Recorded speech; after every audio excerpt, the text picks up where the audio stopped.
Career gap, long notice period, frequent job changes இந்த மூணும் இருந்தால் இன்டர்வியூவில் ரிஜெக்ட் ஆகிடுமா? இன்டர்வியூ பெர்ஸ்பெக்டிவில் கிளியராக எக்ஸ்பிளைன் பண்ணுறேன். வாங்க ஸ்டார்ட் பண்ணலாம். Welcome to my channel. நான் ஐடி இண்டஸ்ட்ரியில் டெக்னிக்கல் மேனேஜராக கரண்ட்டாக ஒர்க் பண்ணிகிட்டு இருக்கேன்.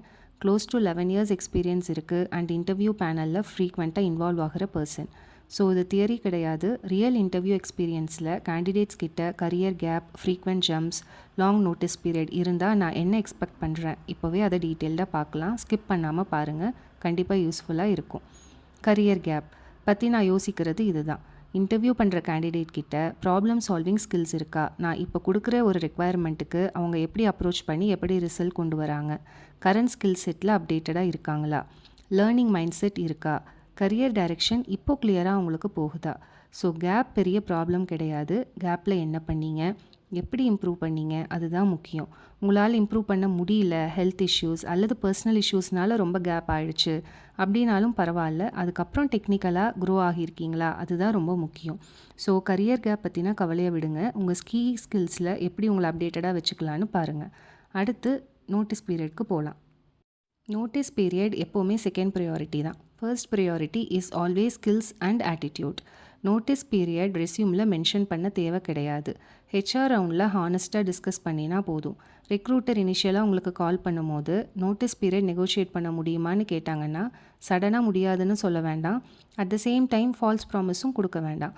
ஐ வில் எக்ஸ்ப்ளோர் பை அவுட் ஆப்ஷன்ஸ்னு காமாக சொல்லுங்கள். ஃபர்ஸ்ட்டு உங்களுக்கு இன்டர்வியூ பேனலுக்குள்ளே போகிறது தான் முக்கியம்.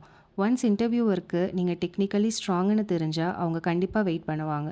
பிகாஸ் ஹெச்ஆர் ரவுண்ட் முடிச்சுட்டு அவங்க எகெயின் நோட்டீஸ் பீரியட் ஜாஸ்தி இருந்தால் இன்டர்வியூவர்கிட்ட போவாங்க. நீங்கள் டெக்னிக்கலி ஃபிட்டுன்னு ப்ரூவ் பண்ணிட்டீங்கன்னா கண்டிப்பாக உங்களுக்காக நீங்கள் நோட்டீஸ் பீரியட் கம்ப்ளீட் பண்ணுற வரைக்கும் வெயிட் பண்ணுவாங்க. அடுத்து frequent job changes. Frequent job changes பார்க்கும்போது நான் ஒரு பேட்டர்ன் பார்க்குறேன். லேர்னிங் இருக்கா, க்ரோத் இருக்கா. கேண்டிடேட் எக்ஸ்ப்ளனேஷனில் கம்பெனி மேலே ப்ளேம் கேம் பண்ணக்கூடாது. அது உங்கள் மேலே டவுட் தான் க்ரியேட் பண்ணும். Career growth, learning, health issues இந்த மாதிரி ஜென்யூன் ரீசன் சொல்லலாம். ஸ்விட்ச் பண்ணின அப்புறம் என்ன புது ஸ்கில்ஸ் லேர்ன் பண்ணீங்க, எப்படி க்ரோ ஆகியிருக்கீங்க, அது எக்ஸ்பிளைன் பண்ணுங்கள். அதுதான் ரொம்ப முக்கியம். நான் ஒரு எக்ஸாம்பிள் சினாரியோவில் எக்ஸ்பிளைன் பண்ணுறேன். இதை பார்த்தா உங்களுக்கு கிளியராக புரியும். ஃபார் எக்ஸாம்பிள், நான் பார்த்த ஒரு ரெஸ்யூமே உங்ககிட்ட சொல்கிறேன். காலேஜ் முடிஞ்சதுக்கப்புறம் 3 years கேப் இருக்குது. எகெயின் 2 years மெக்கானிக்கல் கம்பெனியில் ஒர்க் பண்ணியிருக்காங்க. அப்புறம் 6 months கேப். தென் ஐடி இண்டஸ்ட்ரிக்குள்ளே என்டர் ஆகியிருக்காங்க, பட் டிஃப்ரெண்ட் டெக்னாலஜி. 1 yearக்கு அப்புறம் ஸ்விட்ச் பண்ணி ஒரு டெக்னாலஜியில் ஃபிக்ஸ் ஆகி அது ரிலேட்டடாக ஒர்க் பண்ணிகிட்ருக்காங்க. இப்போது ஆன் பேப்பர் பார்த்தா இன்டர்வியூவர் பெர்ஸ்பெக்டிவில் இதை ரிஜெக்ட் பண்ணலாம் அப்படின்னு தான் தோணும். பட் இன்டர்வியூவில் நீங்கள் எப்படி எக்ஸ்பிளைன் பண்ணுறீங்க அதுதான் டிசைட் பண்ணும். ஸோ டெக்னிக்கல் இன்டர்வியூவர் என்ன எக்ஸ்பெக்ட் பண்ணுவாங்கன்னா, டெசிஷன்ஸ் பிளான்டாக இருக்கா, லேர்னிங் எஃபர்ட் விசிபிளாக இருக்கா, கன்ஃபியூஷன் இல்லாமல் கிளாரிட்டியாக நீங்கள் எக்ஸ்பிளைன் பண்ணுறீங்களா, கீ ஸ்கில்ஸில் அப்டேட்டடாக இருக்கீங்களா. இது இருந்தால் கரியர் கேப் இருந்தாலும் ரிஸ்க் ஆட்டோமேட்டிக்காக கம்மியாகும். நீங்கள் வேகாக பேசினா ஆர் கம்பெனி மேலே ப்ளேம் பண்ணினா கண்டிப்பாக ரீதிங்க் பண்ணுவாங்க.